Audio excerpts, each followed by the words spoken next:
All right, let's talk about something you probably haven't given a second thought to today, but you've definitely used it. A simple power cord. Ever stop and wonder how this humble little thing can safely tame the raw electricity that powers, well, everything? Today, we're going to unravel the incredible science hiding in plain sight. Let's jump in. So take a look at any power cord. Your phone charger, the lamp, the TV, they all have the exact same basic design, right? You've got some kind of metal on the inside and a rubbery or plasticky coating on the outside. Now, this isn't just for looks. It's a brilliantly simple solution to a huge physics problem. So what's really going on here? It all boils down to two completely opposite jobs that need doing. The inside part, the metal, has to be a conductor. Its whole purpose is to let electricity flow through it like water through a pipe. But the outside part has to be an insulator, which does the exact opposite. It's a barrier, a brick wall that stops the electricity from going anywhere it shouldn't.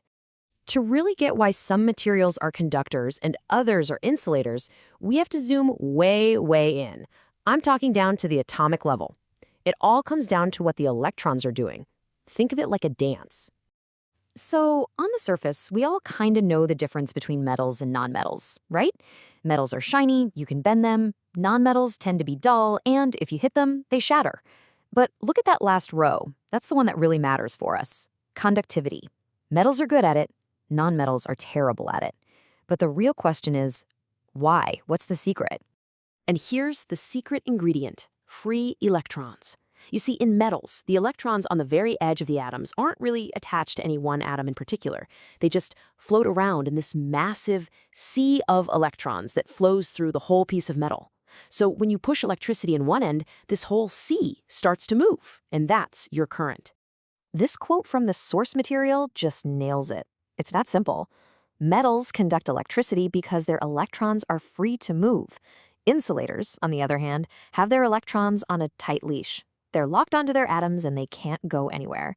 It's really the difference between a rushing river and a block of solid ice. Okay, so the theory makes sense. Free electrons, bound electrons, got it.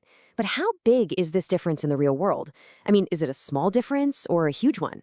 Well, let's look at an experiment that put these materials head to head.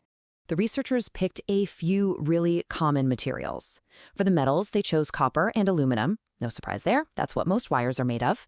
And for the nonmetals, they grabbed some PVC, the plastic for pipes, a piece of pine wood, and some natural rubber.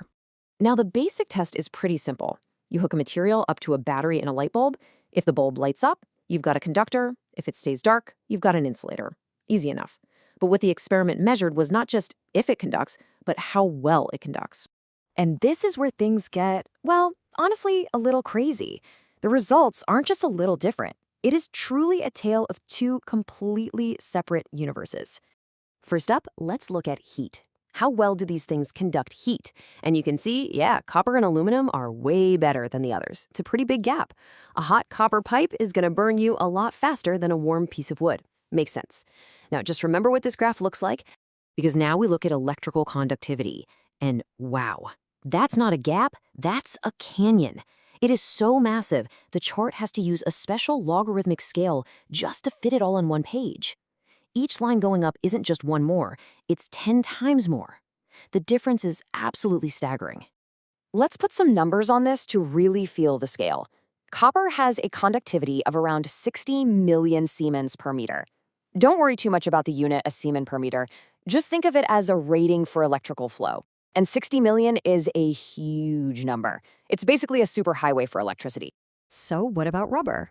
Its conductivity is less than 0.0000, you get the idea, there are 13 zeros, 1. It's a number so close to zero that for all practical purposes it is zero. If copper's conductivity was the distance from New York to Los Angeles, rubber's conductivity would be less than the width of his human hair. It's just an unbelievable difference. So let's bring it all back to that simple power cord.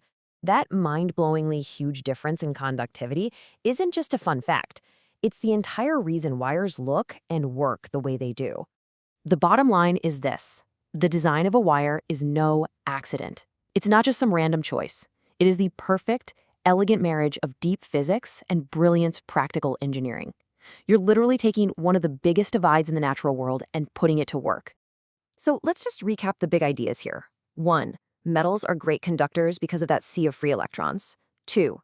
Nonmetals are great insulators because their electrons are completely locked down. 3. The difference between them isn't just big, it's almost comically huge. We're talking trillions of times. And 4. We need that extreme difference for both efficiency to get the power where we want it and for safety to keep it from getting anywhere else. Which leaves us with a cool question to think about. For over 100 years, this copper and rubber design has been king.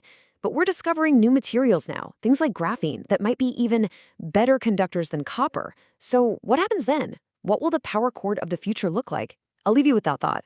Thanks for watching.